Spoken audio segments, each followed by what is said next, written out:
este caso tenemos una mesa redonda que va a consistir en la visualización de una serie de microvídeos, van a ser seis microvídeos en total, y aquí nuestra mesa de expertos pues los va a comentar desde un punto de vista didáctico, desde un punto de vista de la memoria histórica. Son 6 experiencias didácticas, veréis que 3 son más parecidas que las otras, que son algo más diferentes, pero bueno. Voy a pasar a presentar a los ponentes, aunque bueno, a Ana Valencia ya la ha presentado Paqui, pero bueno, yo diré algunas cosas más sobre ella. Ella es madrileña, pero murciana de adopción, podríamos decir ya, y estudió Historia en la Universidad Complutense, ¿no? Ha sido también documentalista en el Instituto de Estudios Políticos para América Latina, ha sido profesora de Geografía e Historia en secundaria durante 36 años y es integrante de diferentes colectivos memorialistas, ¿no? Es investigadora sobre la privatización del sistema educativo español y también es editora de la Gaceta de Pedagogía Radical y coordinadora, por cierto, del concurso Nuestro Futuro en Nuestra Historia, de AFEREN, también en colaboración con la Universidad de Murcia, y autora de Justicia, la causa 601/40 del Tribunal Militar Territorial número 2 de Sevilla, de la edición Aconcagua, y además del poema Todos los Nombres, con el que se cerró el Congreso de la tramitación de la Ley de Memoria Histórica de 2007, la primera ley que tuvimos, ahora estamos en proceso de tener una segunda. Luego tenemos a Pepe Monteagudo, que es actualmente profesor de didáctica, de doctor en el área de didáctica de las ciencias sociales de la Universidad de Murcia, licenciado en Historia, doctor en didáctica de las ciencias sociales y ha sido también profesor de secundaria. Ha participado en proyectos de investigación de I+D+I, en materia de didáctica de las ciencias sociales y sobre todo gira en torno a los sistemas y a los procesos de evaluación en primaria y en secundaria. Y por último tenemos a Raúl Gómez Tasias, que es actualmente profesor del Instituto Miguel Hernández de Alhama, es licenciado en Historia, especializado en Historia Contemporánea y es pues, de esas personas que está actualmente, digamos, en la trinchera, está trabajando con los estudiantes, está empleando nuevas metodologías, nuevas formas de transmitir y de estudiar la historia y es una voz, pues, que está sobre el terreno y más que de sobra autorizada para participar en esta mesa. Así que yo ya me callo, os dejo con ellos y espero que lo disfrutéis. Bueno, pues buenos días, gracias a todas y a todos. Voy a empezar, creo que hablo en nombre de los tres y así no nos repetimos, agradeciéndole a la Asociación Alumbre Alumbre que nos haya invitado a participar, no sé si como expertos, pero sí como muy interesados en la didáctica de la historia y de la memoria histórica y agradecerle no solamente a la asociación la invitación y la celebración de estas jornadas, sino la larguísima trayectoria trabajando en pro de la memoria, que a veces nos hace sentir un poco mal a los docentes. Esperemos que estrechemos la colaboración.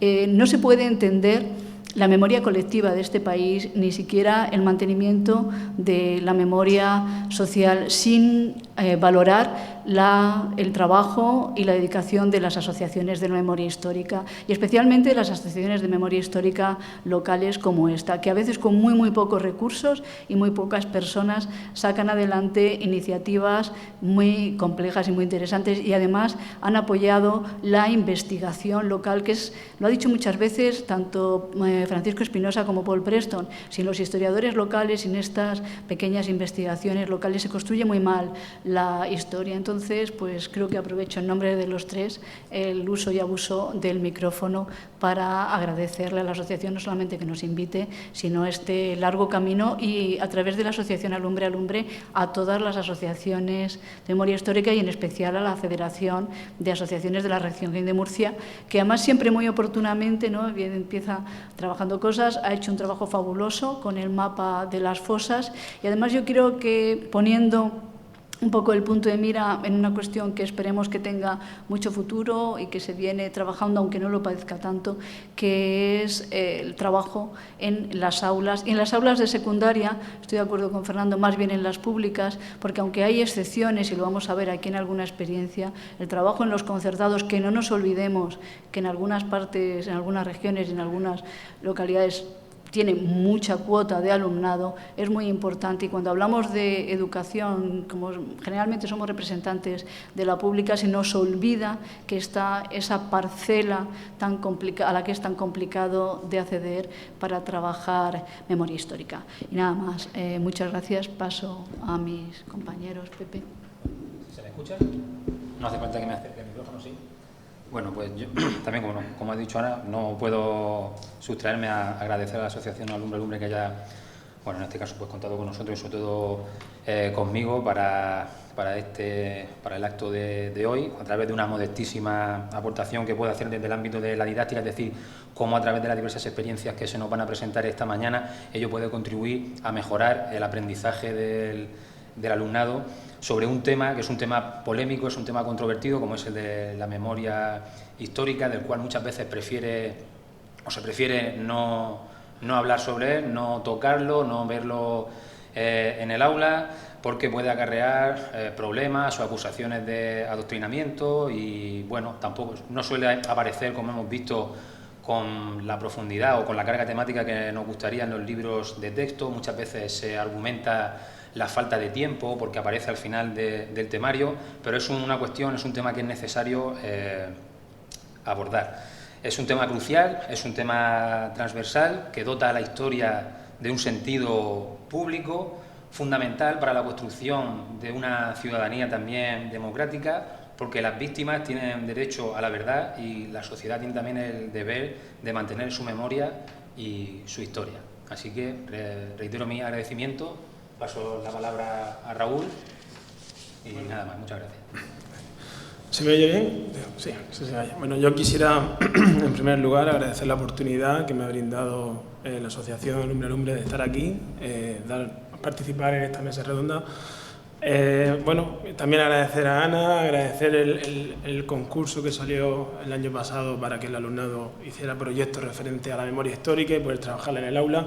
Es algo que yo llevaba mucho tiempo queriendo hacer, pero nunca vi la oportunidad como tal de poder proyectarla con mi alumnado de una forma seria y sobre todo de motivarles para poder participar en proyectos y en investigaciones y en trabajos que se salieran un poquito de la línea del trabajo diario en el aula, en los institutos, y la verdad que fue una oportunidad maravillosa y bueno, tampoco al lado de ellos lo que yo he hecho y hago es poca cosa para mí realmente, pero es una sensación muy satisfactoria porque es una manera de conectar con el alumnado y ver que están haciendo trabajos de investigación, por ejemplo, de cosas de sus familias, de que indaguen, de que investiguen en el pasado de sus familias sobre todo también, que es algo que, por ejemplo, yo no, lo he dicho en algunas ocasiones, yo no tuve la oportunidad de poder investigar o de poder hablar con mi abuelo, que era el que me contaba cosas de pequeño, y luego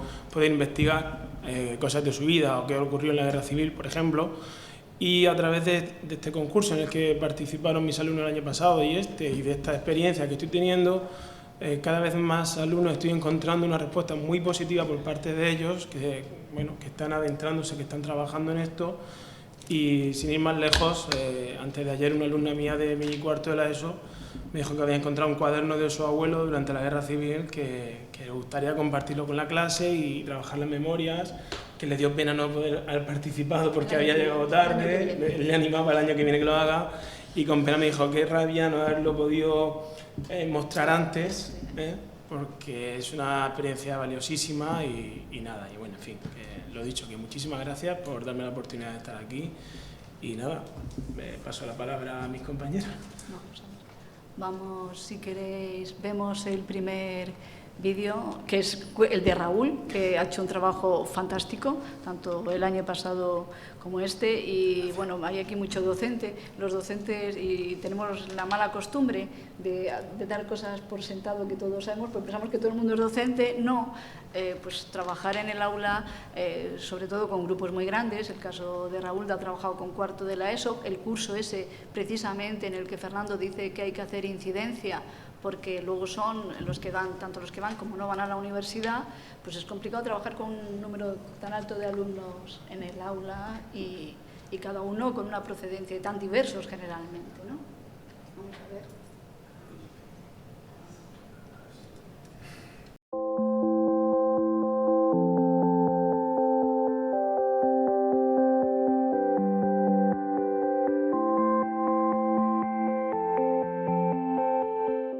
Buenas, soy Raúl Gómez Tasia y bueno, el trabajo que realizo de memoria histórica con mi alumnado sobre todo se enfoca en cuarto de ESO y en primero de bachillerato en el centro, y es Miguel Hernández de Alhama.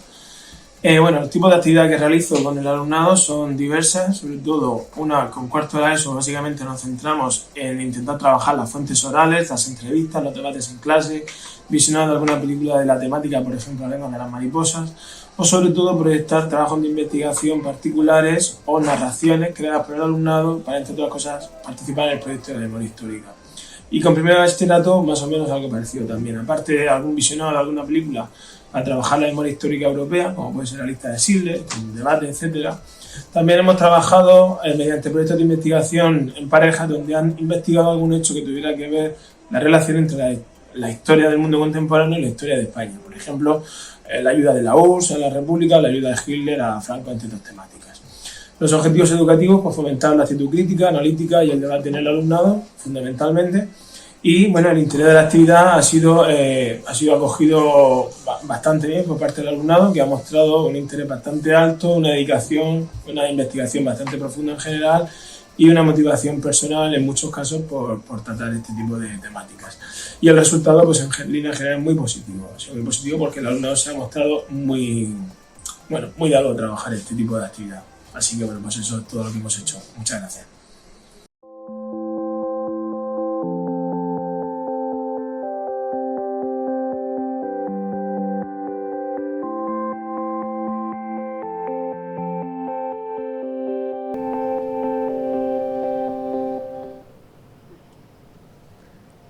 Pepe, a ver, desde el punto de vista de la didáctica. Bueno, pues desde un punto de vista, lo que yo voy a hablar, desde un punto de vista de la didáctica... ¿Perdón? ¿Se oye ahora mejor? Bien.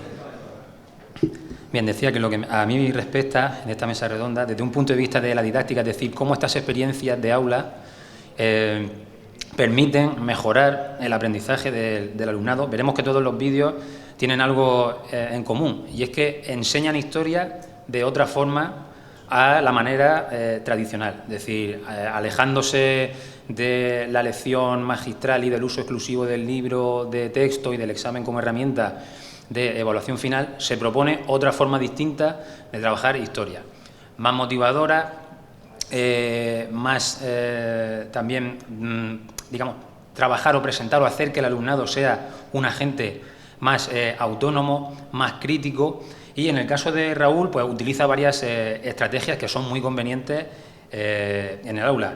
Utiliza las entrevistas a través de las fuentes orales, emplea debates, el visionado de películas. Lleva también a cabo, junto con sus alumnos, trabajos de indagación. También propicia que el alumnado realice sus propias narraciones históricas. En relación a, como vemos, es un abanico bastante amplio, bastante rico, que en el caso de las fuentes orales de esas entrevistas que pueden realizar a sus abuelos, sus abuelas, a gente mayor, lo que se propicia es, digamos, iniciar al alumnado en la investigación en las ciencias sociales, es decir, cómo se alcanza el conocimiento, cuáles son los pasos que un historiador, un investigador en ciencias sociales tiene que dar para poder llegar a los datos, esos datos transformarlos en información y esa información que finalmente se convierta en conocimiento, porque la historia no son datos, no es una narración cerrada que aparece en los libros de texto y solamente cabe memorizar. Es decir, esa información, esos datos, alguien los ha tenido que buscar, los ha tenido que encontrar para luego incorporarlos a un libro de texto. La historia se construye, no se memoriza solamente. Entonces, a través de esas investigaciones con fuentes orales, se enseña también a simular cómo trabaja el historiador. Como digo, es motivador para el alumnado. En el tema de los debates, que es otra de las estrategias que utiliza, el alumnado aprende a defender, a argumentar sus ideas, se pone en el lugar de otras personas, se fomenta el respeto por las ideas y por las opiniones del otro. También se aprende a respetar los turnos de palabra. Como vemos, no solamente un aprendizaje de contenidos, vamos a decir, conceptuales asociados a la historia, sino que también hay aprendizaje de elementos procedimentales, es decir, cómo hacer las cosas, y actitudinales, relacionados con el saber ser, con el saber estar, con el saber comportarse. La creación de narraciones históricas por parte del alumnado es una pieza fundamental para que el alumnado aprenda a pensar históricamente, es decir, desarrollando también así la empatía, la creatividad desde la perspectiva histórica, digamos, también se pone al alumnado en el papel del historiador, de cómo trabaja y, en general, dejando aparte otra serie de estrategias que vamos a comentar en otros vídeos que también las emplean, creo que es una estrategia más que válida, perfectamente válida, para incorporar, mostrar, tratar, investigar estos temas asociados a la memoria histórica en el aula desde un punto de vista significativo, a través del cual el alumnado sea partícipe de su propio proceso de aprendizaje, sea un elemento activo y el aprendizaje sea más duradero y más profundo. Entonces, solamente me queda darle la enhorabuena, ya que lo tengo aquí al lado, a mi compañero Raúl. Paso la palabra a él mismo si quiere. Yo creo que os agradezco de corazón los elogios. A ver, simplemente he considerado que es una oportunidad muy válida, es una oportunidad magnífica este concurso que salió y bueno, también agradecer a Alfonso Cerón y su trabajo. Pues sí, es cierto, quiero agradecerlo también con los deportados, que llevamos a los alumnos a ver esa exposición de los deportados y les encantó también, y muchos les llamó muchísimo la atención a muchos de mis alumnos de cuarto de la ESO y alumnas que no conocían la situación de Alhama, de alameños, por ejemplo, y les llamó mucho la atención y eso hizo también que muchos se adentraran a investigar en cuestiones de la memoria histórica, en cuestiones de, por ejemplo, han hecho trabajos de Alhama, han hecho trabajos de españoles en campos de concentración, de españoles, de murcianos, han hecho una cantidad de trabajos también, narraciones e investigaciones magníficas, que el trabajo, yo quiero elogiar la ayuda que he tenido ante esto y sobre todo que es un trabajo del alumnado principalmente, que ha sido quien ha puesto todo, quien ha puesto todo el énfasis en llevar a cabo esto que se ha realizado. Simplemente, no sé, yo agradezco, pero creo que es algo que haríamos todos los docentes en general. O sea, hay cosas que has dicho, por ejemplo, no. Todos los docentes no lo hacen, ya te digo yo que no.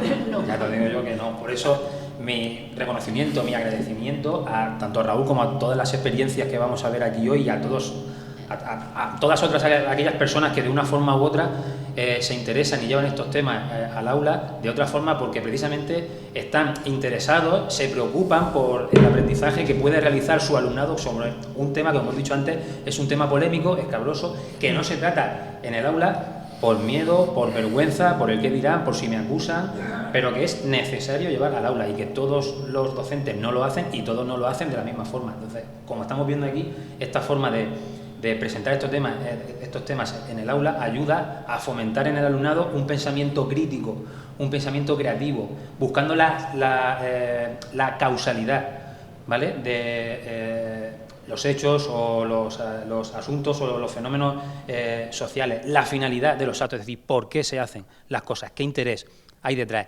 Y, por otro lado, también, digamos, el pensamiento creativo o alternativo de buscar otras salidas, otras vías, otras soluciones a la problemática o a la realidad social existente. Entonces yo reitero mi agradecimiento y digo que todos los docentes no lo hacen.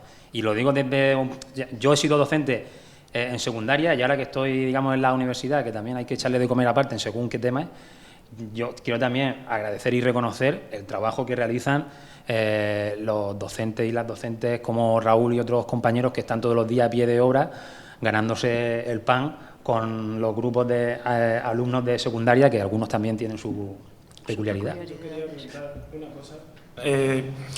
Claro, a mí esto me interesa mucho este tema principalmente porque, claro, la gente joven de hoy en día está muy metida en las redes sociales y consume muchas redes sociales y, claro, todos sabemos del peligro de las fake news, de los bulos que aparecen por las redes sociales. Entonces, claro, ve un alumnado, ves en las redes que se difunden tantos mensajes de odio, tanta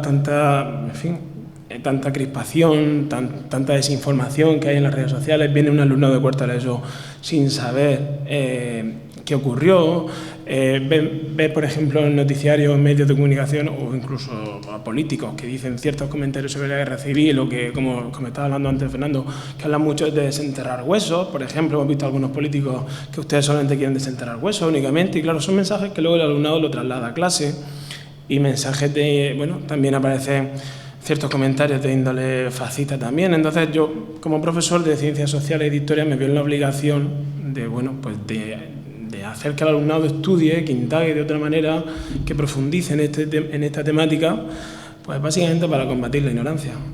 Es uno de mis objetivos, sobre todo. Bueno, pues para no alargarme mucho, yo voy a decir dos cosas muy brevemente. Una con respecto a todo lo que está hablando Pepe, respecto a la investigación. Curiosamente, estando tan extendido y ya consagrado por la LOMLOE el aprendizaje basado en proyectos, se hacen muy pocos proyectos que tengan como tema o que aborden de alguna manera las cuestiones de la historia contemporánea de España. Y lo mismo sucede con el bachillerato de investigación, al que se le da tanto bombo, hay un congreso nacional, etcétera. Pues en esta región hay muy poquitos, muy poquitos trabajos de investigación sobre la historia contemporánea, la historia más reciente, que es una cosa pues, que esperemos que vaya mejorando, entre otras cosas, con trabajos como este, pero que es una realidad que está ahí. Y con respecto al trabajo de Raúl, que por razones del concurso conozco muy bien, pues todos esos temas que ha estado mencionando Fernando, que constituían mitos de la historia y que estaban mal abordados, resulta que la variedad de trabajos que ha presentado Raúl, porque ha trabajado con las clases completas, pues prácticamente habla de todas las cosas desconocidas, de la colaboración de los nazis, que tienes el Despigraf, de los campos de concentración, de la situación de las mujeres. Yo creo que prácticamente ha ido tocando en cada uno de los trabajos uno de esos temas sobre los que existe mucha mitología y que se ha intentado deshacer, con lo cual simplemente que no es posible, no sé, sería muy bueno, pero no es posible por la saturación informativa y porque hay demasiado, el visionado en conjunto de estos trabajos y de los otros de secundaria permite un panorama muy rico de la historia contemporánea y muy bien deshecho de la historia contemporánea. En ese sentido es magnífico el trabajo del profesor de orientar en contra de la mitología y a favor de la historia los trabajos, de ir deshaciendo todas esas cosas. Y no nos extenderemos más porque nos quedan otros tantos vídeos. Joaquín, el segundo, que es el de Pedro Javier.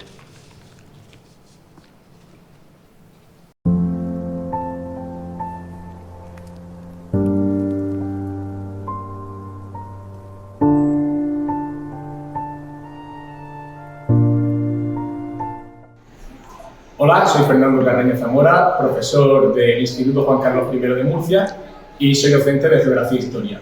Mis alumnos de primero de bachillerato y yo queremos compartir con vosotros una experiencia didáctica sobre la Segunda Guerra Mundial.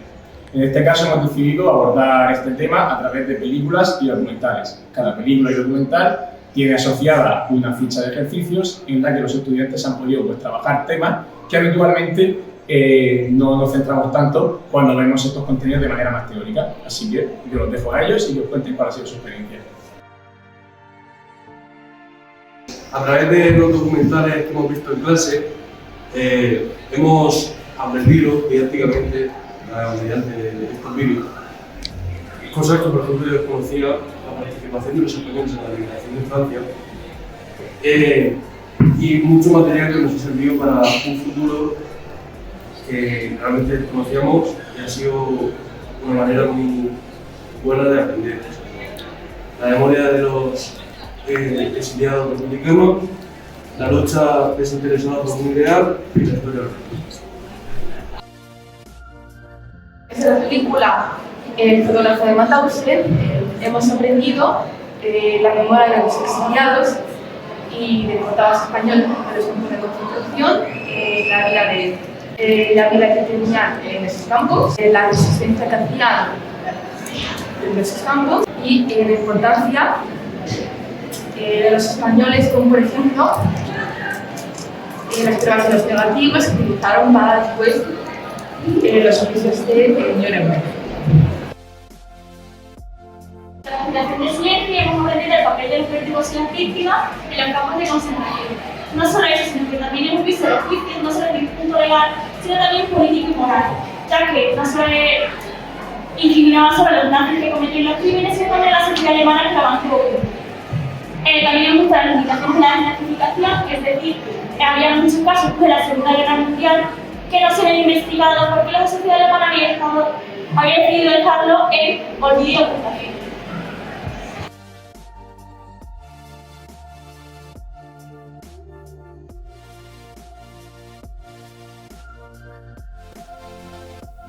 ¿Qué decir? Si ya lo han dicho sus alumnos en el vídeo, es una buena forma de aprender. Es una forma que a ellos les motiva, les interesa, les llama, porque, ya digo, son formas de abordar temas que no se suelen hacer, y en este caso lo hace a través del empleo de documentales que permiten un análisis crítico y profundo del periodo histórico que se quiere estudiar, seguramente tocando temas que no aparecen nada en los libros de texto y que por lo tanto son desconocidos para el alumnado, pero que guardan relación y ayudan a explicar algunas de las cuestiones que sí que pueden aparecer en los libros. Y también emplea el cine, las películas, o completas o pequeños fragmentos, son un elemento también motivador que llama la atención del alumnado, que les engancha, que les permite seguir el hilo argumental y permite también analizar el tiempo y el momento histórico que se quiere mostrar. Y repito, ya su propio alumno ha dicho que están muy contentos con esta forma de hacerlo. Felicito a Fernando a que continúe por esta vía y a buscar, indagar o adentrarse en otras posibles experiencias, métodos o recursos. Pero va muy bien. Enhorabuena. Yo quiero acompañar la enhorabuena a Fernando porque, de hecho, es una línea que yo también trabajo con la UNED y me gusta ver cómo otros compañeros míos de profesión también lo hacen. Es decir, trabajar temáticas, como hemos visto en la columna de la 9, que los libros de texto tradicionales, las editoriales tradicionales no abordan, y es importante que se conozca y que el alumnado sea capaz de conocerlo. Y claro, es el profesorado de secundaria el que, más allá de las editoriales, el de secundaria que tiene que abordar esas temáticas para que el alumnado las conozca de primera mano y las trabaje. Entonces, me alegra ver que este camino de trabajar con proyectos y con otras metodologías diferentes que el libro de texto se puedan abordar estas temáticas, que se está haciendo y que vamos en el camino de abordarla y que no nos quedamos atrás, básicamente.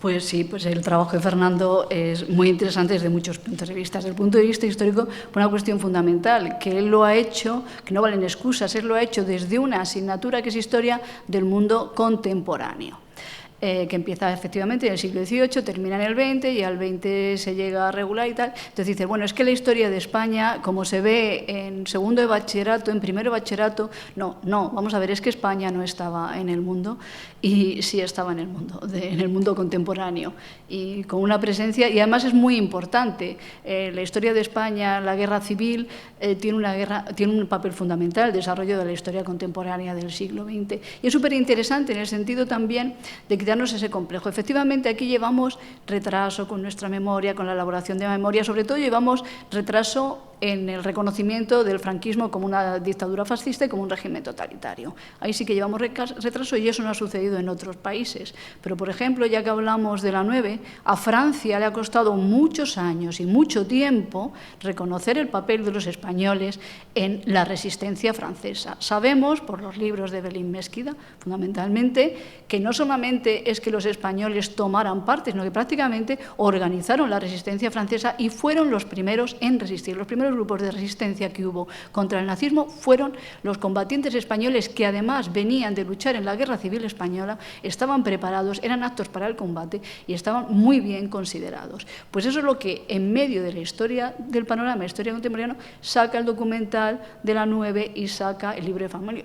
Y como eso tantas otras cosas. En Francia, además del trabajo que les ha costado reconocer eso, les cuesta mucho trabajo reconocer que el régimen de Vichy fue un régimen colaboracionista y que hubo que desplazar a Francia muy poca Gestapo porque la propia policía francesa del régimen de Vichy colaboró activamente con los nazis en la denuncia y en la deportación de ciudadanos franceses.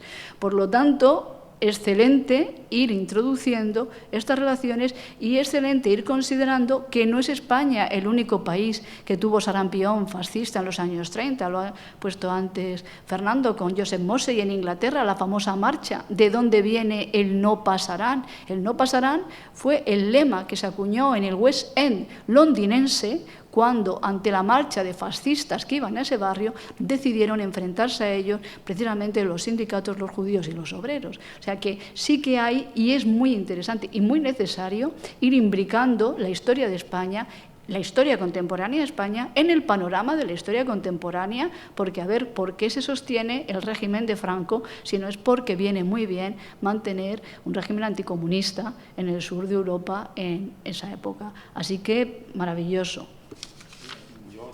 Añadir a lo que estaba contando Ana, por el tema de la utilización de películas y documentales, no solamente permite el análisis crítico de lo que aparece, de lo que se dice, sino de lo que no se dice también, que eso es importante, es decir, intentar relacionar los sucesos, los acontecimientos que aparecen tanto en las películas, sobre todo en las películas porque pueden tener mayor carga, digamos, motivacional o de enganche o de arrastre al alumnado, porque supongo que irán al cine.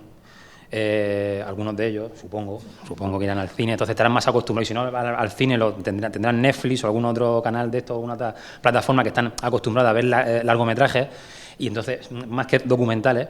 Y entonces, como digo, en ese análisis del contexto histórico también es importante estudiar o analizar lo que se dice como lo que no se dice, en las propias películas fundamentalmente y en los documentales. Además, ya enlazando con lo que estaba comentando Ana, de esa vergüenza que también sienten los franceses de ese pasado oculto que no quieren o que no se atreven a desvelar, que es la Francia de Vichy y otros lugares de Europa donde hubo regímenes directamente fascistas, como se comenta, por ejemplo, en el libro de Julián Casanova, que tiene una violencia indómita.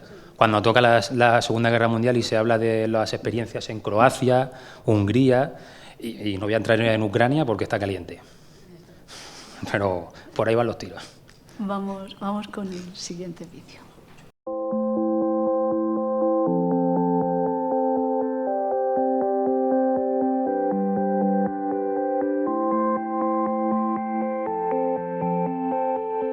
Buenas, mi nombre es Pedro Javier López Soler, soy historiador y profesor de educación secundaria, y bueno, pues en primer lugar quería dar las gracias a los organizadores de la jornada Alumbre de Mazarrón por invitarme para compartir una experiencia de la enseñanza de un tema concreto relacionado con la memoria histórica que llevé a la práctica con alumnos de cuarto de la ESO de la Cooperativa de Enseñanza Virgen del Pasico. Participamos en el certamen literario Montserrat Roig, organizado por la Amical de Mauthausen y otros campos y de todas las víctimas del nazismo de España, una entidad fundada hace 60 años por los supervivientes españoles del Holocausto y por los familiares y amigos de las víctimas, que busca este certamen literario aunar la creatividad en este caso literaria, con el conocimiento histórico.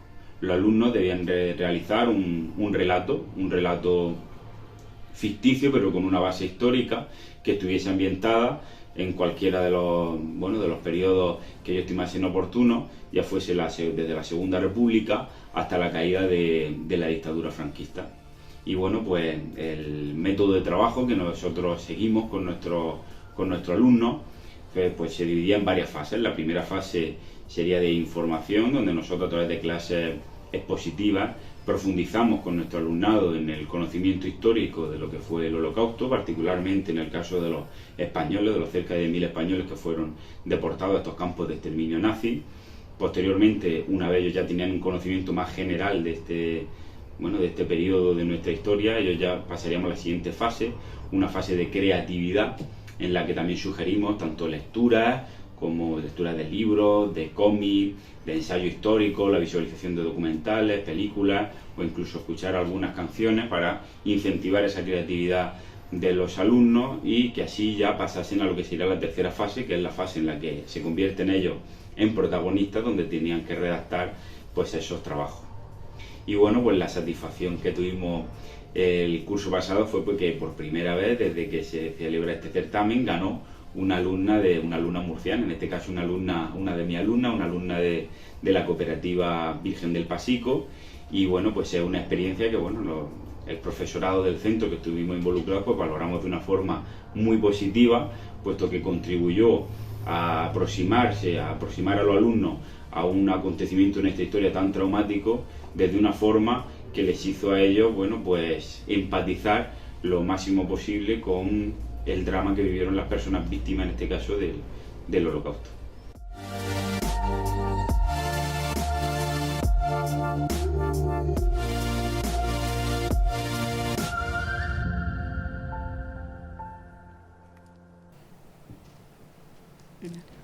Venga, vamos aquí con Vamos a ver con este.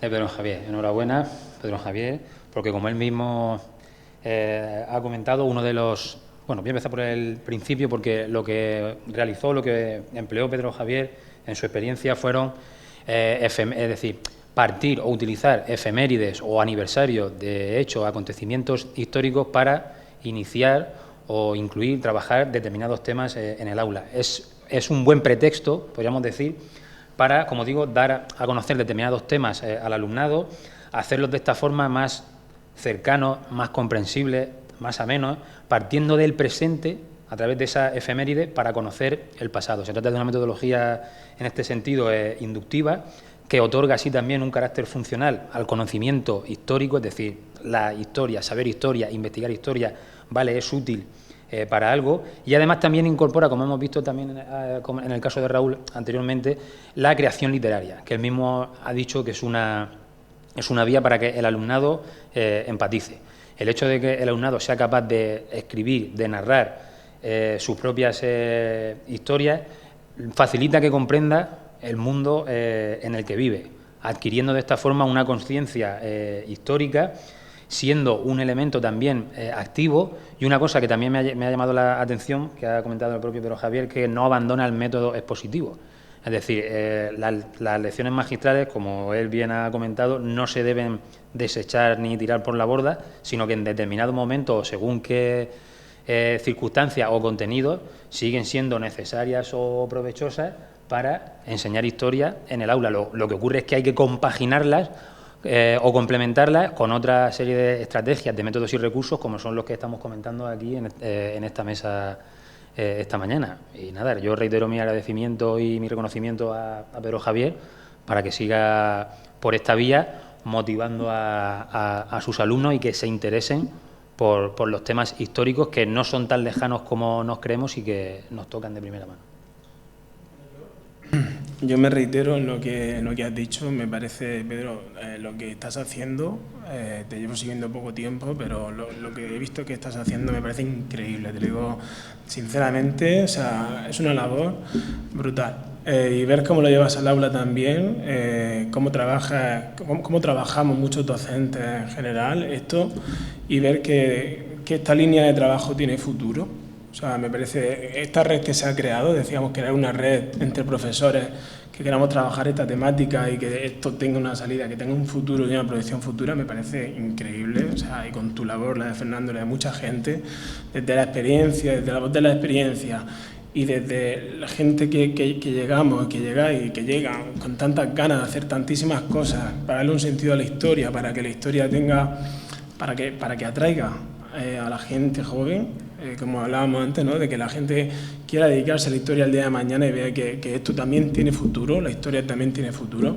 Son con estas metodologías con las que se consigue que el alumnado cale en ello y vea que tiene un sentido el trabajar la historia y que sirve para algo. Me reitero, enhorabuena por lo que hace, porque me parece increíble, sin palabras.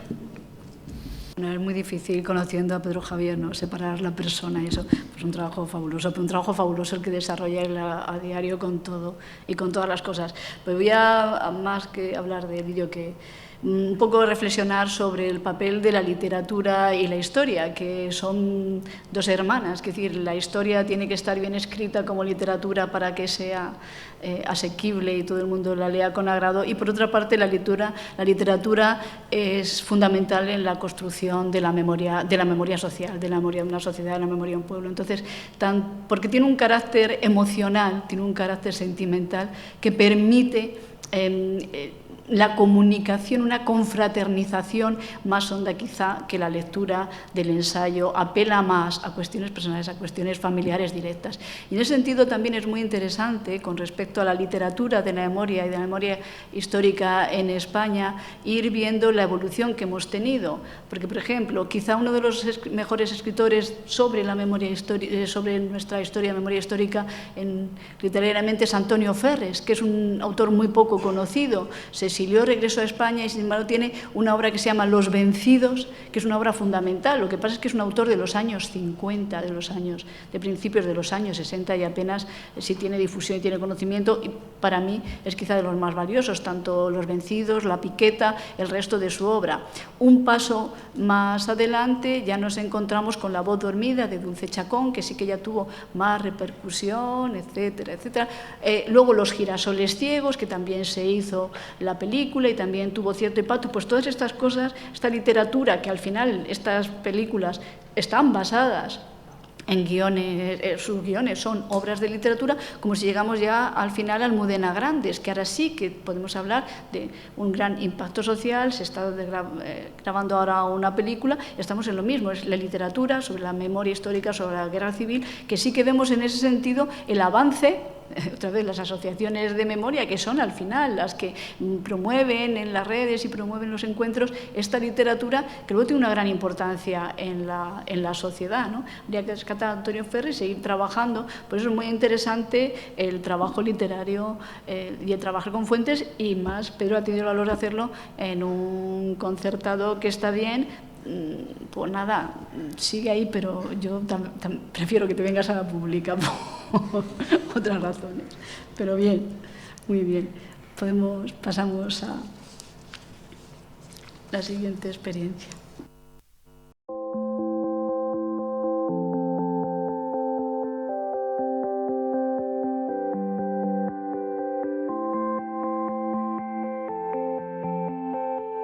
Hola, presentamos el vídeo Pionera a las jornadas de Alumbra Alumbre. Este vídeo se ha hecho, estamos en el IES Mediterráneo, y este vídeo lo han realizado las alumnas de primero de Animación Sociocultural y Turística, con un doble objetivo: adquirir competencia en la elaboración de microdocumentales y adquirir y desarrollar compromiso ético con el papel histórico que desempeñaron muchas mujeres en la etapa de la posguerra y que no fue reconocido en su momento, pero que fue un papel muy importante para que otras mujeres posteriormente hayamos podido ocupar nuestro lugar y tenemos ese reconocimiento hacia ellas. Así es que tenemos como pioneras no reconocidas por la historia a Piedad de la Cierva y a Carmen Conde, que son las que han posibilitado que Ana Carrasco pueda ahora conseguir su objetivo en un deporte y en un ámbito muy masculinizado.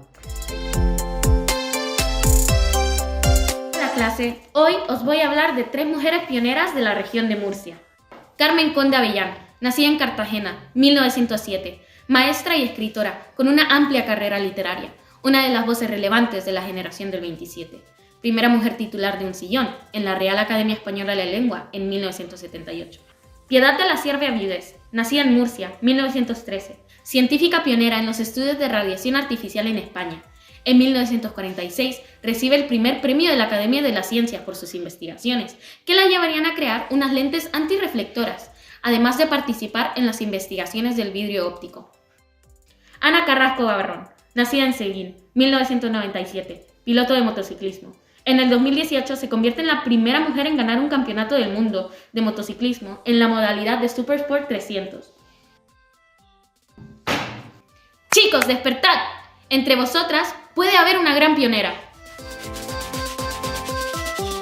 Yo soy Cristina y he aprendido, ya que he interpretado el papel de Piedad de la Cierva, he aprendido sobre su vida.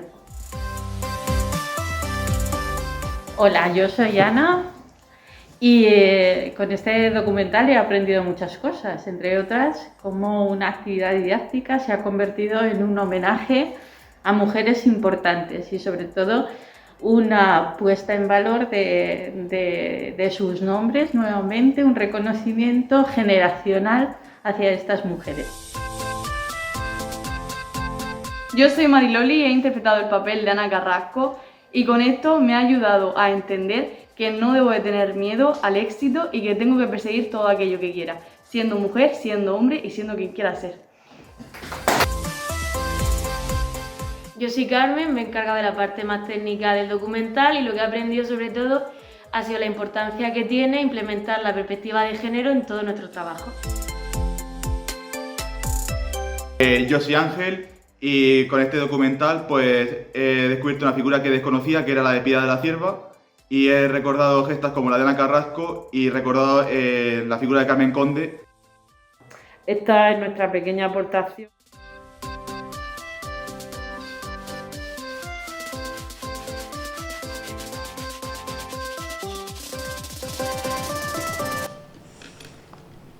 Venga, vamos. Venga, pues darle también la enhorabuena a Emilia y a sus alumnos, que desde un punto de vista del trabajo en el aula, pues se han basado primero en las biografías, que son un elemento también fundamental y del cual se puede echar mano para despertar el interés y la atención que pueda sentir o despertar la historia en el alumnado, en cualquier etapa educativa, lo cual creo que es una excelente idea. Y luego también utilizan la interpretación o el juego de rol, es decir, se ponen en la piel de determinados personajes, en este caso 3 mujeres o 3 chicas, lo cual conlleva también una suerte de investigación o indagación, porque tienen que documentarse sobre la vida, la obra del personaje. Esta estrategia es útil para aprender contenido de todo tipo, no solamente histórico, y como han dicho también ella misma en el vídeo, permite también trabajar la empatía, ponerse en el lugar del otro y desarrollar de esta forma también contenidos actitudinales relacionados con los valores, las normas, etcétera. Así que yo reitero mi enhorabuena a este equipo. Yo me uno en esa enhorabuena al trabajo realizado. Hay dos aspectos que yo quiero señalar que me ha gustado mucho y me ha llamado la atención.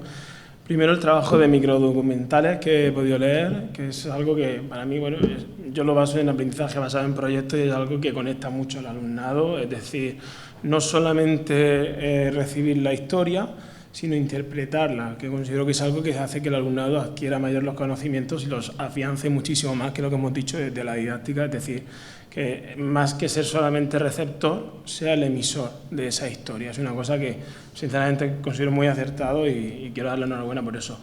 Y otro aspecto es el tema de las pioneras no reconocidas, es decir, trabajar la igualdad de género, algo que considero yo básico, imprescindible y que cada año realizo con mi alumnado de cuarto de la ESO, porque, por ejemplo, hablando de la Segunda República, por ejemplo, sí conocemos todos políticos importantes de la época, pero los libros de texto quizá no le dan tanta importancia a mujeres, por ejemplo, como Clara Campoamor, Victoria Kent, Federica Montseny, etcétera, etcétera, y considero que es muy importante trabajar la igualdad de género en cada etapa histórica, y es algo que busco hacer con mi alumnado y que creo que es necesario hacerlo, o sea que enhorabuena por esta iniciativa y nada, pues a seguir así.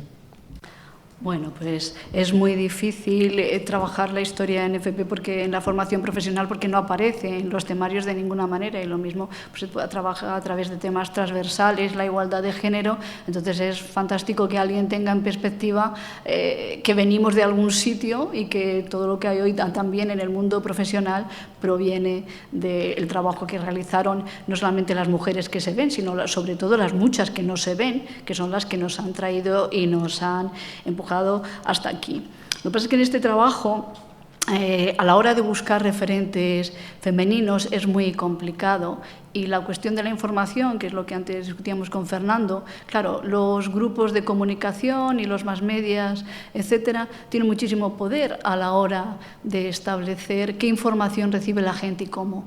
Por ejemplo, Carmen Conde, que es una figura fundamental para la historia del feminismo en España, casi siempre se olvida, se va a la etapa suya más brillante como académica de la lengua, que efectivamente y sí, pero muchas veces se deja en el olvido esa otra etapa anterior que estuvo muy próximo a los movimientos libertarios, a las mujeres libres, y realizó un trabajo fundamental también durante la guerra en la difusión de la cultura. Quiere decir que detrás de esa mujer que llegó a la Academia de las Letras, que es una escritora fantástica, está también esta otra mujer, pero luego está el caso tan complicado de Piedad de la Cierva, porque claro, Piedad de la Cierva, las fuentes de información a las que acceden las alumnas o el alumnado normalmente son fuentes de información que salen de Internet y de Google. Y el peso del franquismo y el pozo del franquismo es tan grande que no es fácil averiguar que esos vacíos que aparecen en las biografías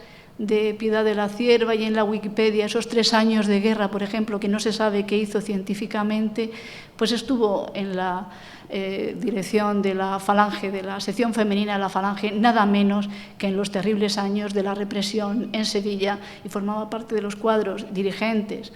O que quienes la formaron intelectualmente, y esto lo pagó también caro, ella pagó caro 2 cosas: ser mujer y que parte de sus formadores son esa generación de científicos fantásticos de la Segunda República, que por cierto fueron represaliados, como bien ha citado antes el libro de Claret, el atroz desmoche, la limpia que se hizo entre los científicos y entre los universitarios españoles, entre los que figuran los que fueron profesores de Piedad de la Cierva. Esto le costó que sí que le dieron el premio de la ciencia, una científica notable, una cosa no quita la otra, quiere decir, su cualidad como científica es incuestionable, aunque fuera dentro del CSIC y del Opus Dei, de la cuota del Opus Dei, del CSIC, etcétera, es incuestionable, pero le pagó muy caro que fueran sus formadores científicos republicanos. Pero bueno, excelente trabajo en FP y visualizar a las mujeres, pues, ¿qué podemos decir? Y la historia del feminismo en este país, que aunque no se vea, viene de muy, muy, muy antiguo, ¿eh? Así que nada, muchas gracias.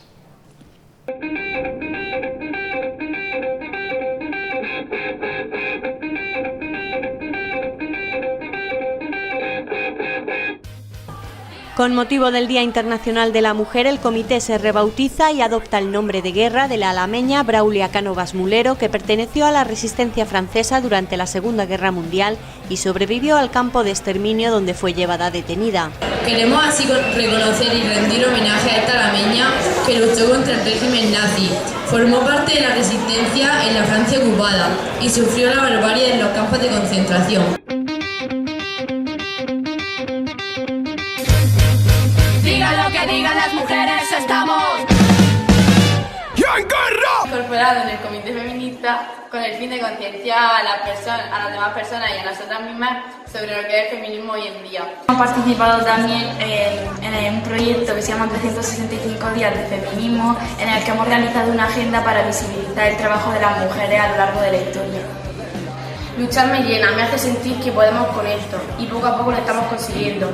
A todas nosotras nos gustaría agradecer el apoyo que hemos recibido del centro y también nos gustaría agradecer a nuestras maestras del comité, Mati y Marga, que son fantásticas. Nosotras, la actividad del día de San Valentín supuso una forma diferente y original de implicarse, al no colgar los típicos carteles de amor, sino luchar contra el amor romántico que hay en las relaciones tóxicas de las chicas que pueden tener.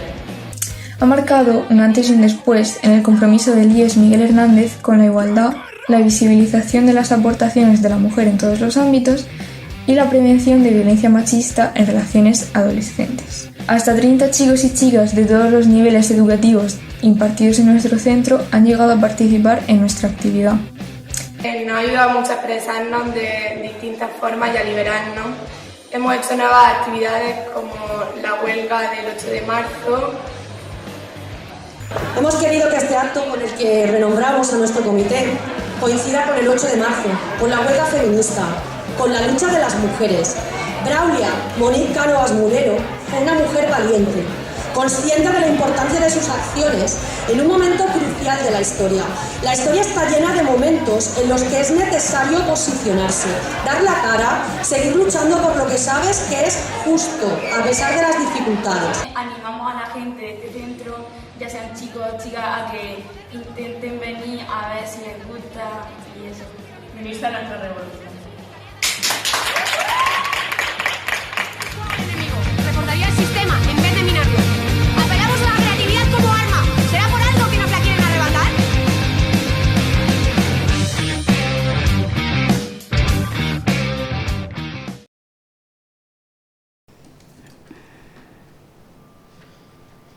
Bueno, pues iniciando el comentario de este vídeo desde un punto de vista didáctico, mi aplauso a a las alumnas, a su grupo de profesores, al centro, porque aprovechando, como hemos visto anteriormente también, una efeméride, en este caso el Día Internacional de la Mujer, y teniendo también como referente una figura femenina de la localidad, pues se ha lanzado a la aventura nada fácil de realizar una mezcla entre un aprendizaje basado en proyectos y un aprendizaje basado en retos, porque, digamos, todo el aprendizaje, todo el bagaje que van a incorporar lo van a sacar del aula, lo van a llevar más allá de los muros del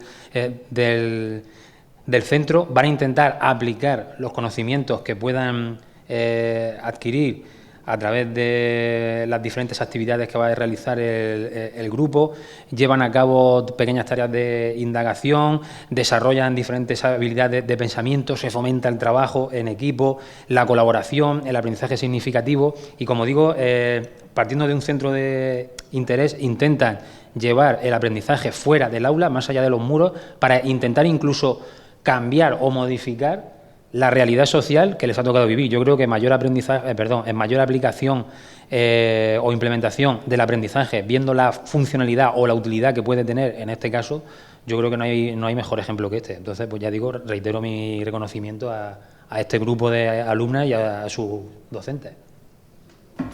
Bueno, yo quiero expresar que supongo que muchos institutos harán cosas muy buenas por esta temática, pero es que este instituto lo que hace es increíble.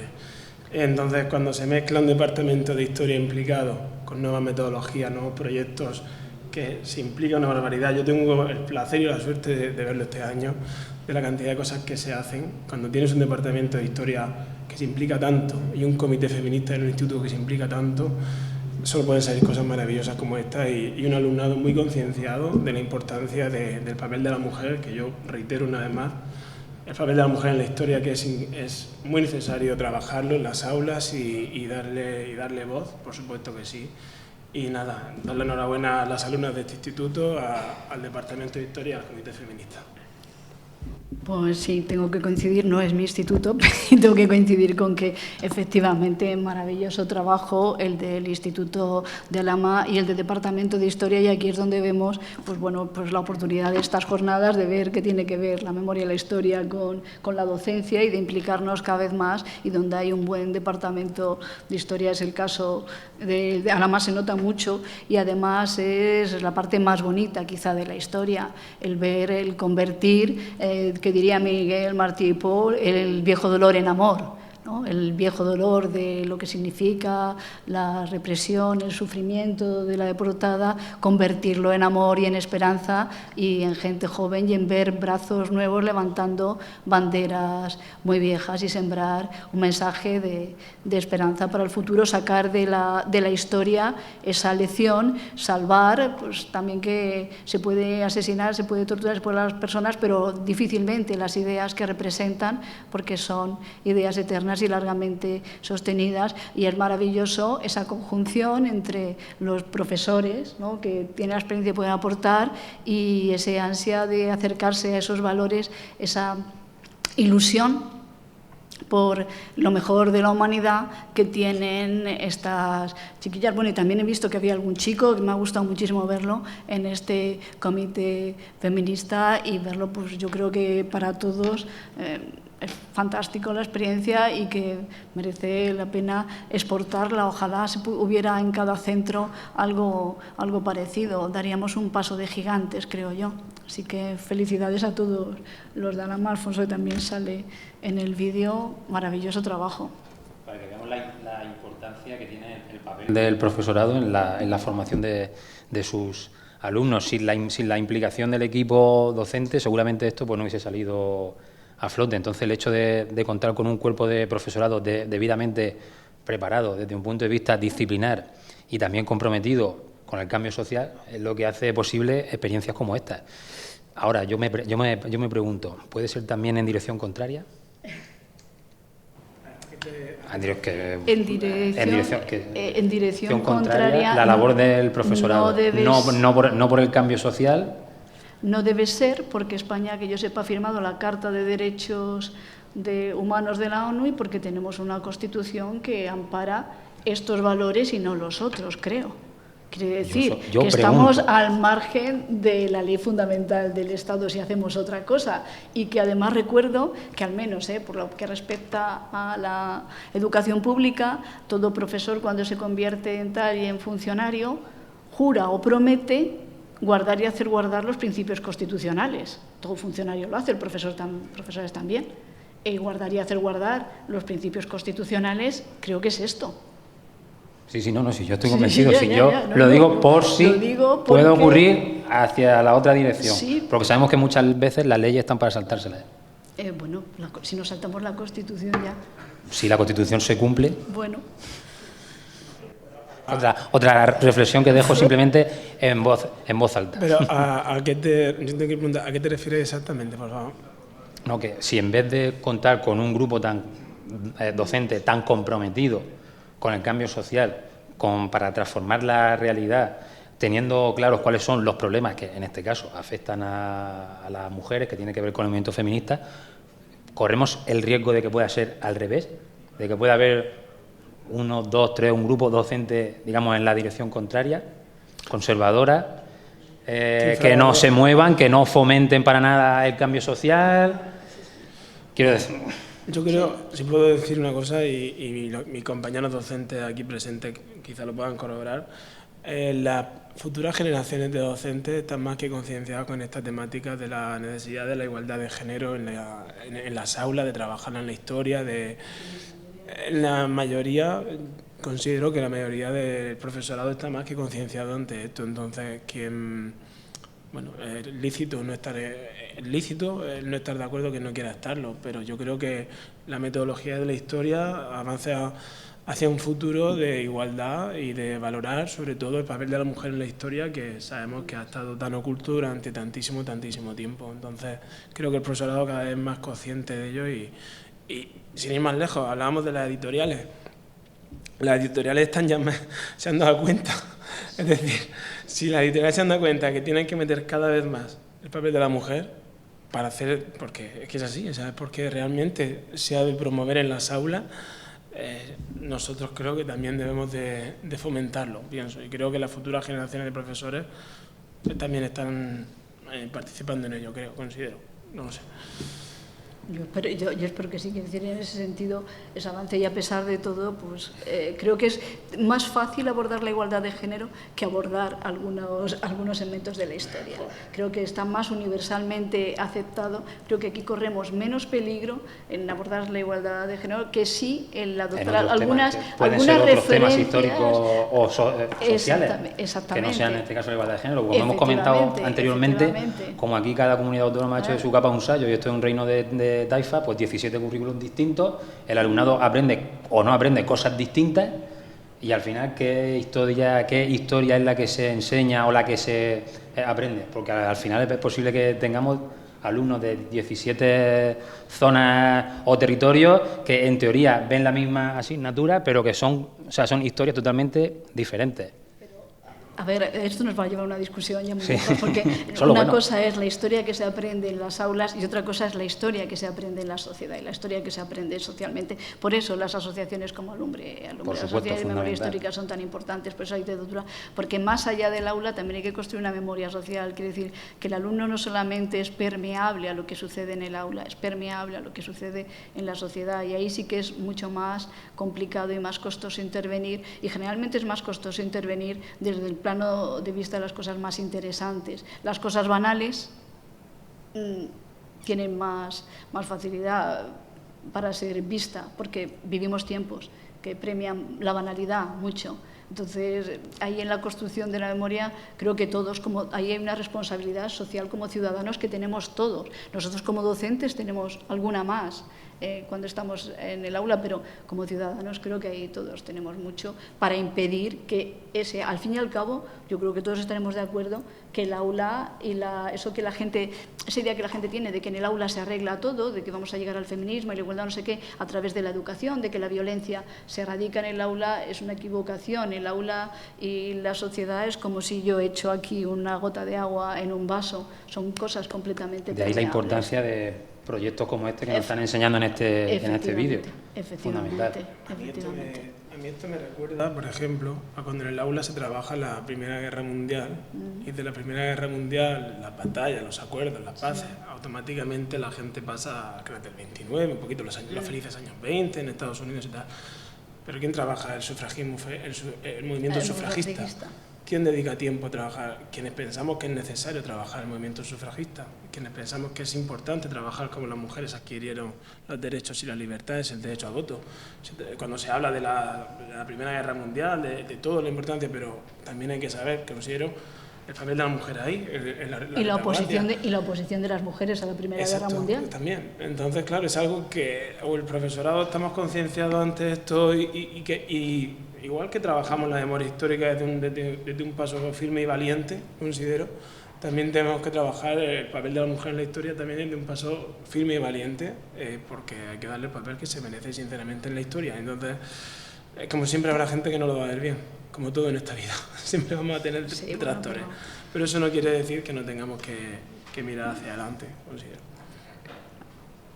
Vamos con, creo que es el último vídeo ya, y no porque sea el último, ni mucho menos, sino que ahora, todos los vídeos al final, si ustedes se dan cuenta, han ofrecido una perspectiva muy amplia y muy buena de lo que se puede trabajar en un aula y cómo, y en ese sentido, pues en conjunto, creo que nos dan una visión de por dónde van las cosas, por dónde pueden ir y qué se hacen también algunas cosas y qué problemas tenemos de ir a la historia.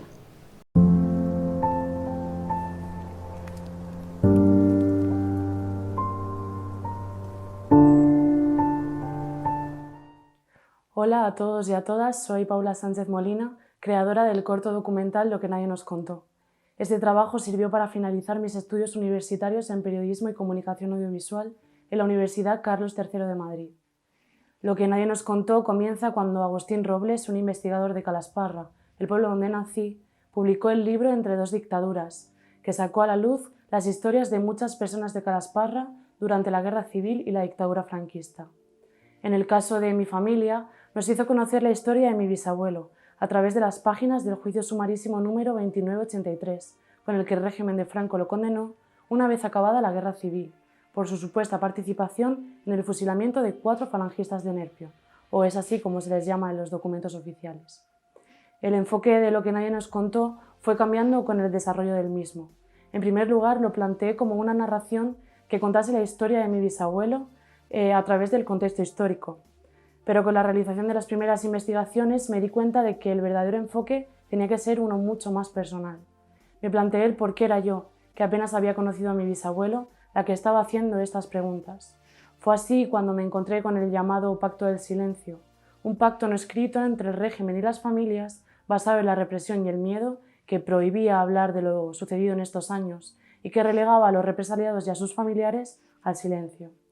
Este pacto fue heredado por los hijos, aunque en menor medida también por los nietos. La tercera generación, que es a la que pertenezco, ha sido la primera en hablar sin reservas de lo acontecido en estos años, ya que no hemos vivido la represión, el miedo y el trauma. De esta forma, el enfoque del documental se centró en la investigación y en un viaje donde era yo la que formulaba las preguntas sobre la vida de mi bisabuelo y que ha hecho que pudiese conocerlo y explicar los años de silencio en mi familia. Con este documental he querido traer el pasado al presente a través de la memoria, desarrollando un tema íntimo y personal, pero que también sirve para explicar la situación político-social que se vivió en la España del siglo XX. Hay quienes piensan que contar historias como esta solo sirve para reabrir heridas, pero yo creo que contar historias de las que nunca se ha hablado solo sirve para cerrarlas, y esta es una de las tantas historias que nadie nos contó.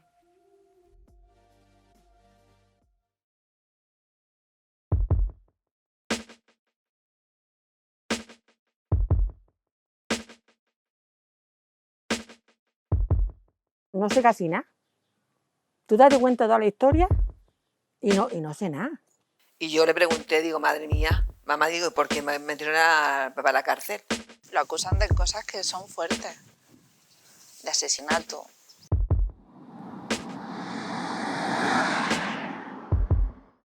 Aquí pasó lo que nunca debió de pasar. Ese sumario era igual como muchos otros. Si se enteraban que decían algo, eran capaces de fusilarlos.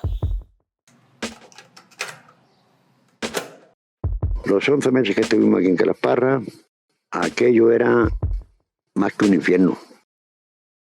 Fernando Miñano López era mi bisabuelo.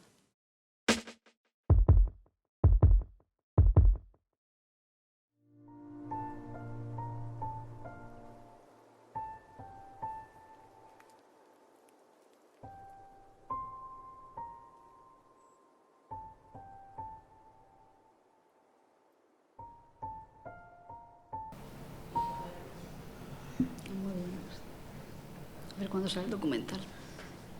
Bueno, aunque aquí este último vídeo escapa un poco de lo que sería el ámbito de la enseñanza secundaria, incluso formación profesional que hemos visto anteriormente, pero me ha encantado, sinceramente, porque además se nota que hay nivel y que aborda el tema desde otro punto de vista, porque lo que hace prácticamente es crear una fuente secundaria para el estudio de la historia, a través de la creación del documental, en este caso sobre su propia familia. Mayor implicación, mayor motivación para hacer las cosas, pues lo veo difícil, y además con todo el trabajo que supone, digamos, realizar un documental y llevar a cabo el proceso de investigación para poder llevarlo a cabo. Documentación, investigación en fuentes primarias, escritas, orales, la redacción del guión, la composición de la película. Quiero decir que es un proyecto con todas las palabras, es un aprendizaje basado en proyectos y además con una temática que seguramente sobre esto Ana hablará mucho y con más fundamento que yo, sobre un tema que relacionado con la memoria histórica y con la guerra civil, como es el del silencio, el de los familiares desaparecidos, represaliados, etcétera, y nada más que solamente queda, pues ya digo, reconocer el trabajo, el interés, el entusiasmo que ha llevado a cabo Paula, si no recuerdo mal, creo que se llama, para poder presentarnos esta pequeña joya. Es una joya, sí. A mí me parece una cosa magnífica, un proyecto magnífico. Me recuerda a dos chicas periodistas que hace unos años realizaron un documental también sobre la cárcel vieja de Murcia, que fue magnífico aquello que hicieron. Fue una cosa que yo llevaba mucho tiempo queriendo ver algo como eso, porque mi bisabuelo estuvo en la cárcel de Murcia y fue una oportunidad magnífica poder ver lo que realizaron estas chicas. Entonces, ver que esta chica ha hecho algo parecido también, bueno, dice que estamos en un buen camino. O sea, que me llama la atención la Facultad de Periodismo, ¿no? Que a lo mejor los historiadores, tanto en la Facultad de Historia, en la didáctica, en las aulas, hemos de promover mucho más todavía este tipo de cosas que se están haciendo, de trabajos de investigación de este tipo, que acerquen tanto, ¿no?, a los alumnos y a la historia en general. Pero vamos, me parecen unas iniciativas fantásticas, sinceramente, y ojalá que surjan más así y podamos conocer muchísimas más en la región de Murcia, bueno, y en España en general, pero que siga así. Sí. Bueno, pues la selección de verdad, la selección de vídeos ha quedado extraordinaria porque cada uno ha ido a incidir en un tema y trata un montón de cosas que tienen muchísima relación. Una cuestión es la de la generacional. Ella habla ya de los bisabuelos y, claro, la generación más implicada en la memoria histórica ha sido la de los nietos. Los nietos muchísimo, los hijos, pero sobre todo los nietos, que son los que formaron las asociaciones. Pues está el caso de Silva como gran promotor, etcétera, porque eran los nietos. Pero son los bisnietos ahora veremos por qué, con conocimiento, los que quizá están en mejores condiciones para abordar estas cuestiones. ¿Por qué? Por una cosa que tiene que ver con eso que ella llama el silencio. Esto se empezó a estudiar en nuestro país a raíz precisamente de que empezaran a llegar exiliados argentinos de las dictaduras del Cono Sur, en los Altos, desaparecidos, etcétera.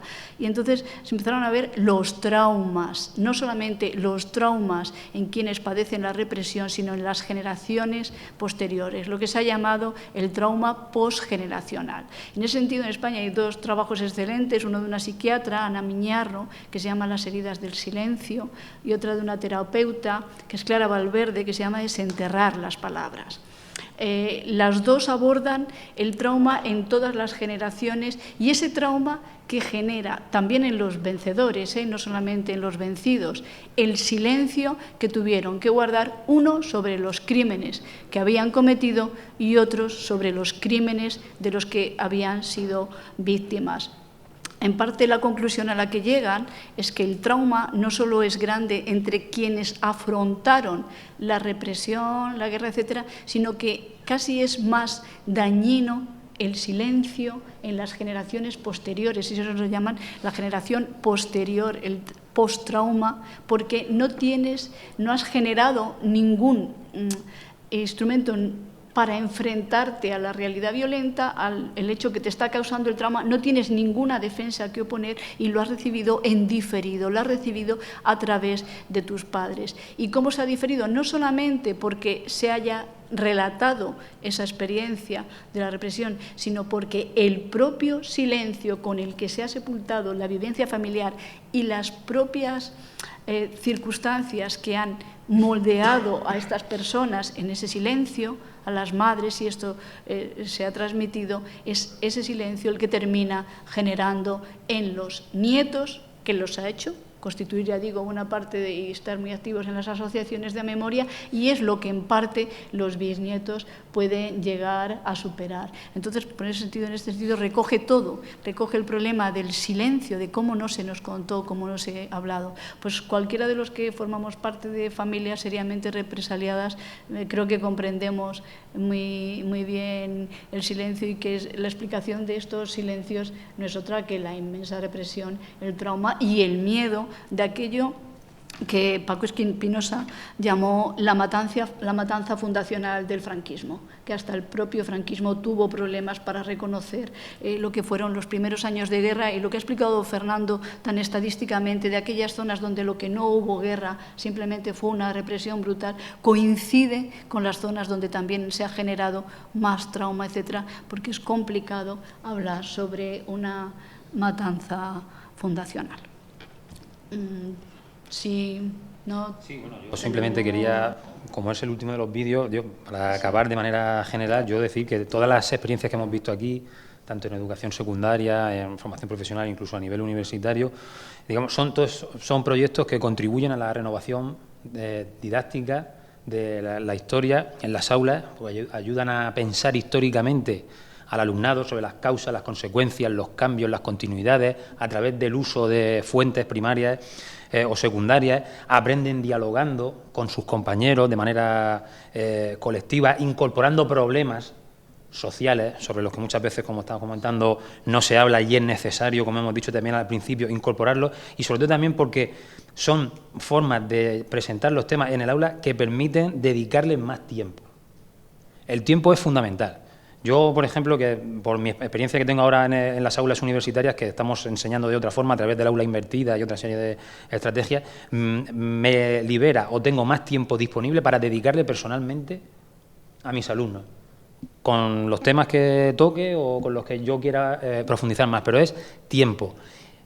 Tiempo necesario para poder abordar con detenimiento, con seriedad, estos temas relacionados con la memoria histórica, sobre todo en un contexto, como hemos comentado anteriormente, que es el de la sociedad de la información, pregunto yo, porque yo creo que lo que hay básicamente es desinformación, porque sí que hay datos continuamente, van y vienen, salen, se olvidan, entonces no hay tiempo para poder asimilar nada, no hay tiempo para estudiar, no se profundiza, y eso lo que digamos, impide o imposibilita es la creación de pensamiento, de un pensamiento lineal profundo, porque hay interrupciones, subidas, bajadas, y entonces eso tampoco favorece acabar con el desconocimiento que se tiene sobre un periodo de nuestra historia reciente que es esencial para poder entender el presente, y de esta forma también fomentar en el alumnado, como digo, la creación de ese pensamiento profundo y el trabajo de un discurso que no sea solamente descriptivo o narrativo,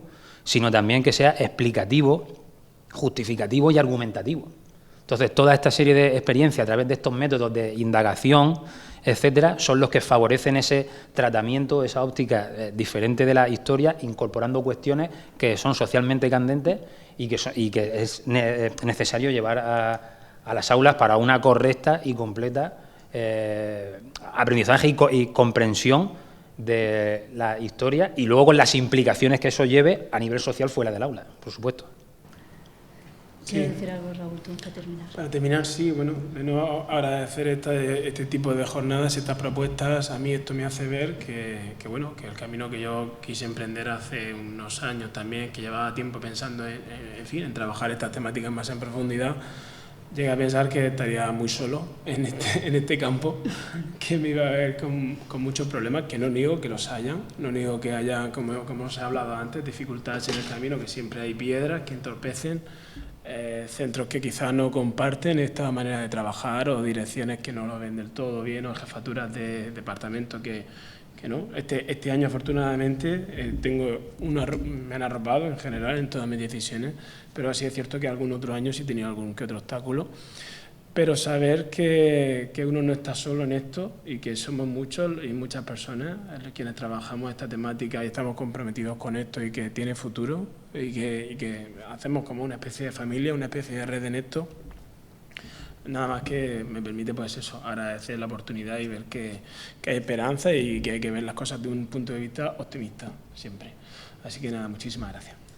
Yo, nada, reiterar el agradecimiento a la organización, a todos los que han participado con los vídeos, y quería terminar con unas palabras de Alfredo González, que no es así un personaje con estos nombres muy conocidos, pero si digo que es el arqueólogo que está excavando, que ha excavado el campo de concentración de Jadraque en Guadalajara recién descubierto, sabemos quién es y sabemos de qué polémica ha estado rodeado, y esto no es un campo y tal, y escribió un artículo muy bonito, creo que es El Público el que lo sacó hace unos días, hablando de qué estaba haciendo con todo lo que se había encontrado en los campos, entre otras cosas, unas latas, aparecen muchas latas, se encontró unas latas de conserva que algún preso había convertido en tazas, para aquello de poder conservar y beber con dignidad.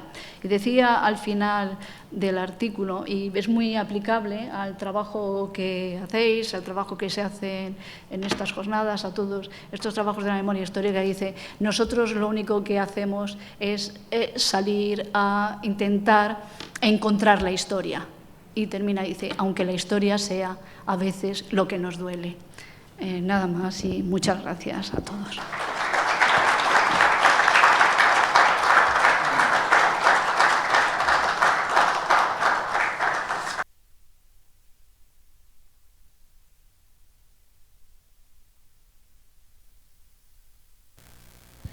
Bueno, pues como antes, si alguien tiene alguna pregunta que hacer, por aquí, vamos.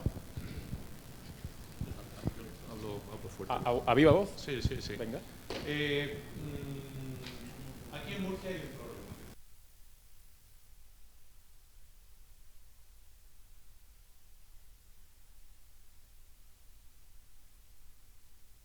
Ahora mismo la Consejería de Educación.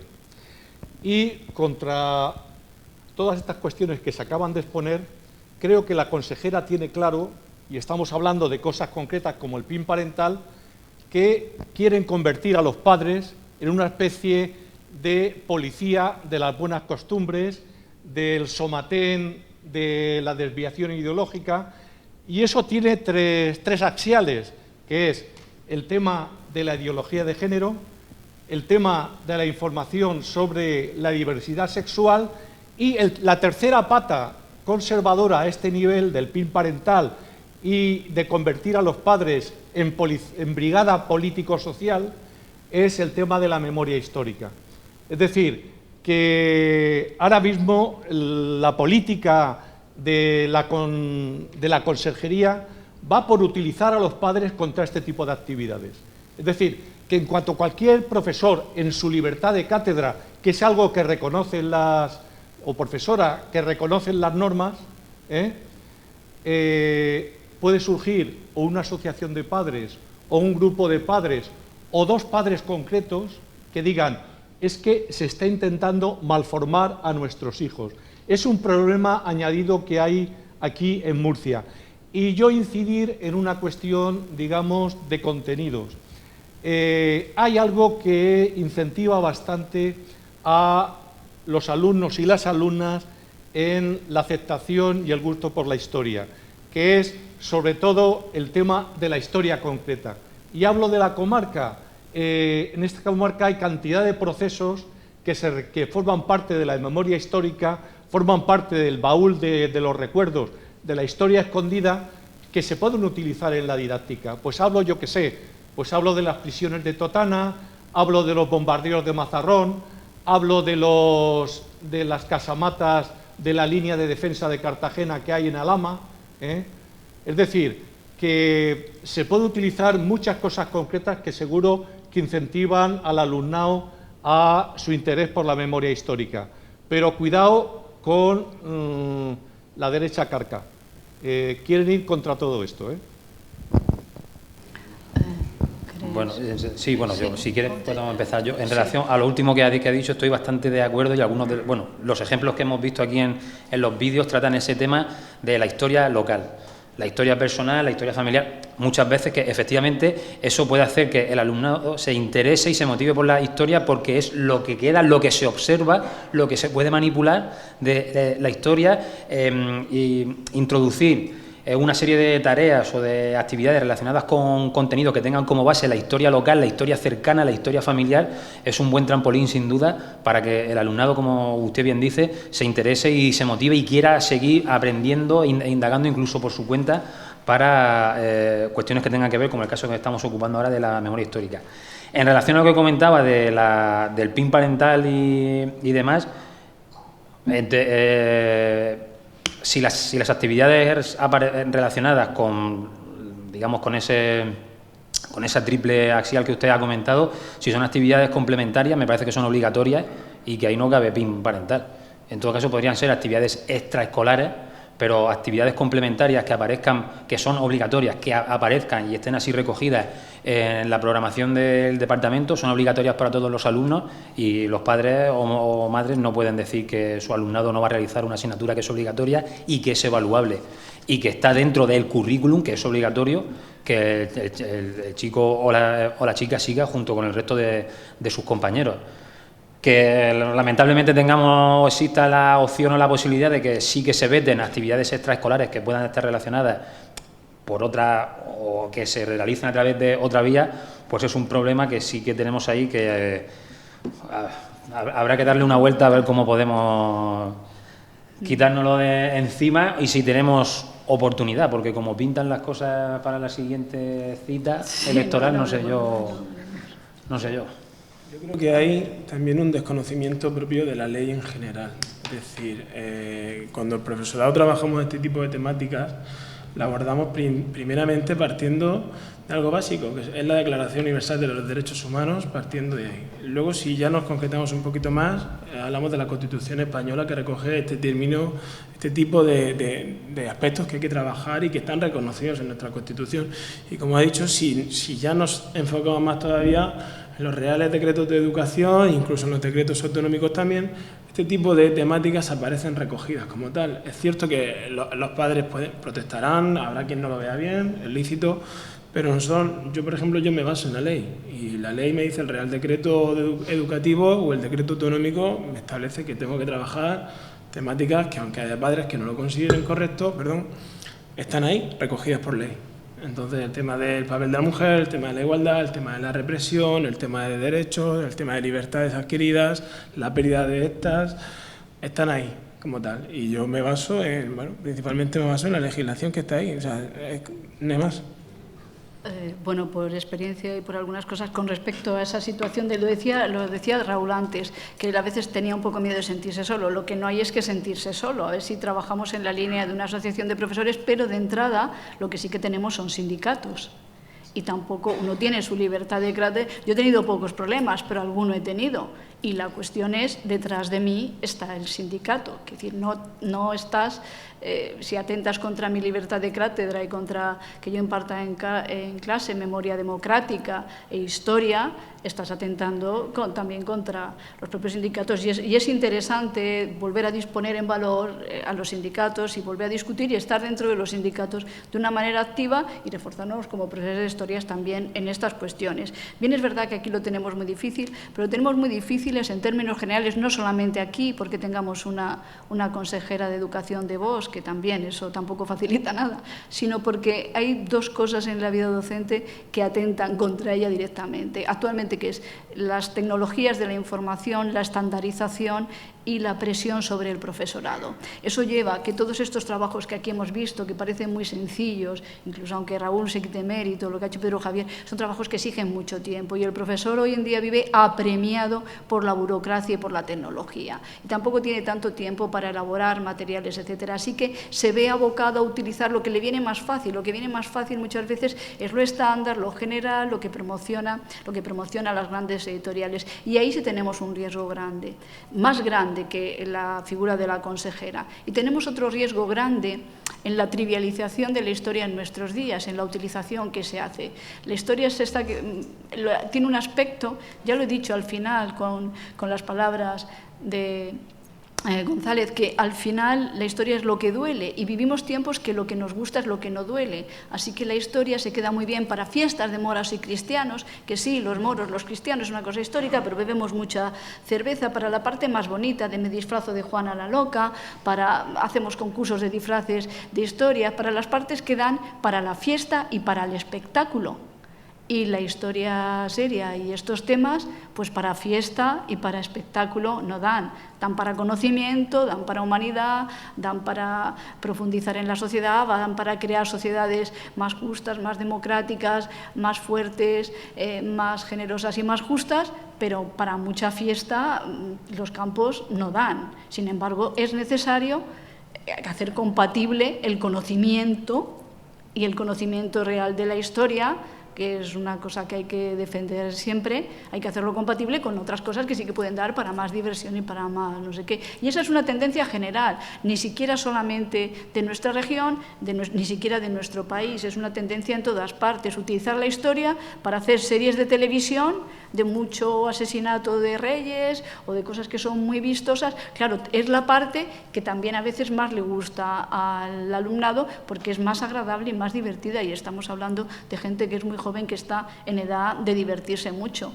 En nuestra mano está, por eso, ¿qué voy a contar yo aquí, no? ¿Qué le voy a decir yo a las asociaciones de memoria histórica sobre la historia divertida y la historia que no es tanto, y la dureza de entrar en un archivo y pasarse horas y horas y horas para conseguir un dato, para rescatar un nombre del olvido? ¿Cuántas horas de trabajo hacen falta y qué poca fiesta hay, ¿no?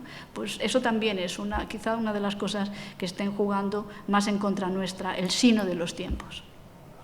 Que no es casual, ¿eh? No es que los tiempos vayan por ahí, sino por donde los están llevando, que aquí no hay nada inocente, ¿eh? Que es por donde están llevando las cosas. Es mejor tener a la gente entretenida y disfrazada y bebiendo que reuniéndose a hablar de estas cuestiones. Es, creo que, evidente.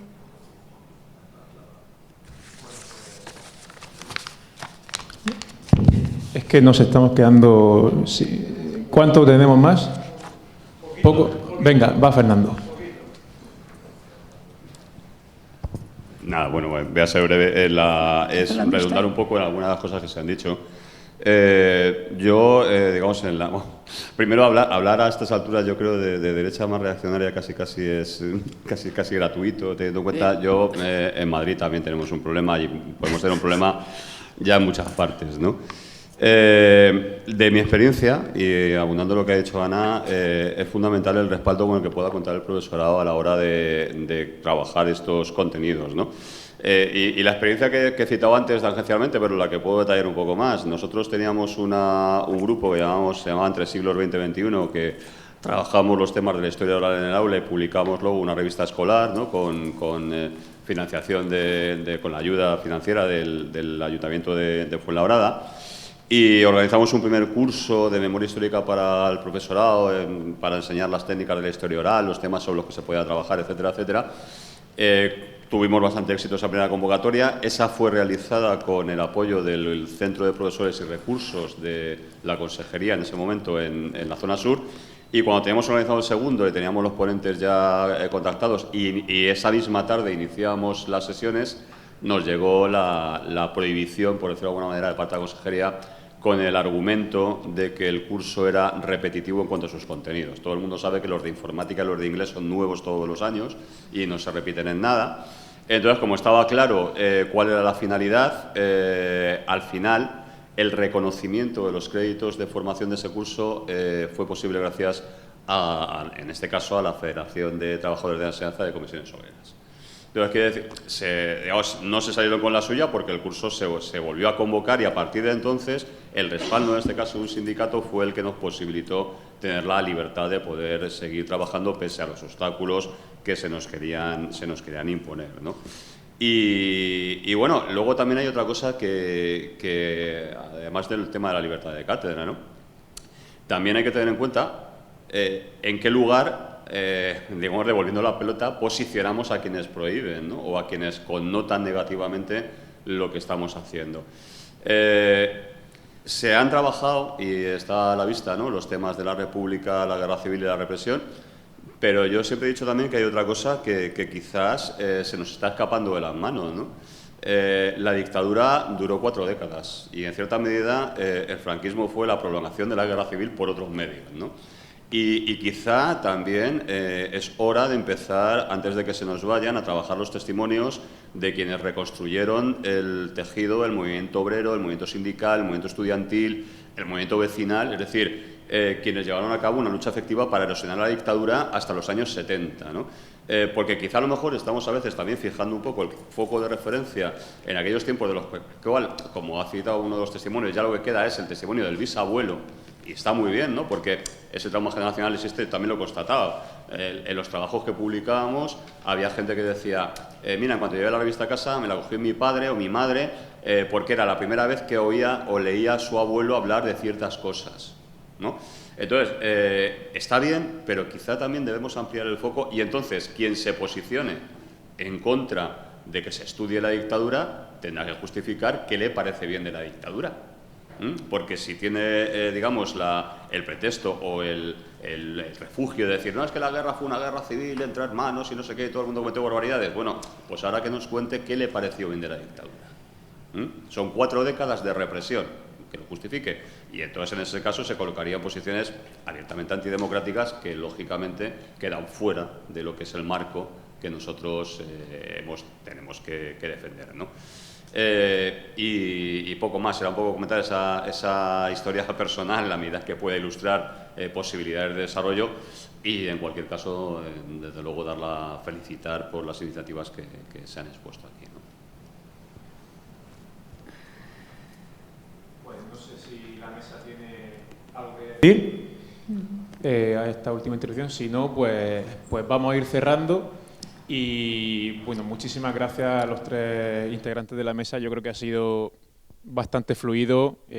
A mí me ha sorprendido gratamente, no porque esperaba poco de ellos, sino al contrario, porque ha salido aún muchísimo mejor de lo que yo esperaba, que ya era bastante, porque les tengo a los 3 en muy alta estima.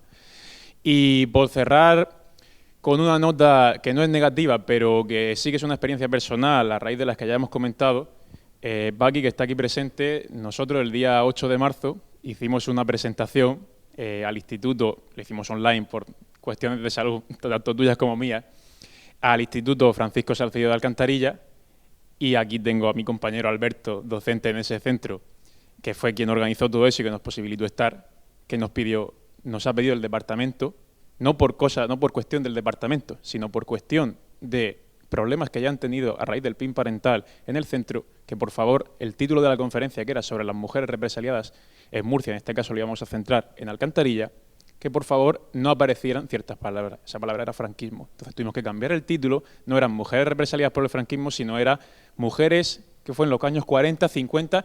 Nos inventamos un subterfugio banal y absolutamente fácil de identificar para cualquiera que tenga idea de qué iba a ir a esa ponencia, para sortear un PIN parental en el que en ese centro sí están teniendo problemas. Y otra experiencia personal de mi centro es, mismo día, 8 de marzo, para que veáis que, como decía el compañero, efectivamente el tema de la igualdad de género y el feminismo es una de sus némesis, de sus puntas de lanza, o contra las que están. Un alumno, no de mi grupo de primero bachillerato, pero sí del de la clase de enfrente, y al final los alumnos se conocen y me lo dijeron, fueron a ir al Teatro Romea de Murcia a un acto bastante pomposo sobre el 8M. El chico se negó, justificado por sus padres, que él no iba a ninguna charla porque además era una actividad extraescolar, por tanto no es evaluable, y ahí los padres dijeron, mi niño no va porque a mi niño lo van a adoctrinar. Yo pensé, pues si ya sabe que lo van a adoctrinar, perfecto, que vaya y que demuestre que lo están adoctrinando, ¿no? Pues que sí que tenemos esos problemas todavía. Nada, cerramos ya, muchas gracias, nos vemos por la tarde y ahora a comer.